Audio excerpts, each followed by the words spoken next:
Revenge doesn't always roar. Sometimes it whispers.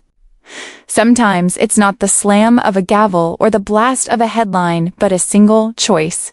A simple word that carries more weight than an entire press conference. For Caitlin Clark, revenge wasn't about firing shots on social media or throwing shade in interviews. It wasn't about clapbacks, rants, or headlines. Her revenge was devastatingly simple. She said no to Geno Auriemma, no to UCann's legacy, no to the $1 million offer that came crawling back years later. On paper, it looked absurd. Who walks away from over $1 million for just 8 weeks of basketball?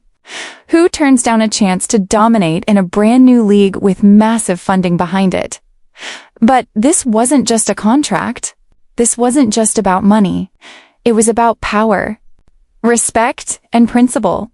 The offer was more than a paycheck. It was the lifeline of a man who once dismissed her, belittled her, and treated her like an afterthought.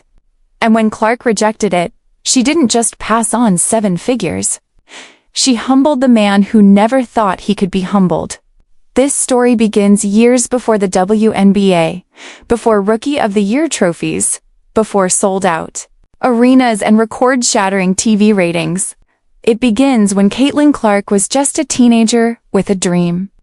For a kid growing up in Iowa, UConn was the mountaintop. It was the dynasty.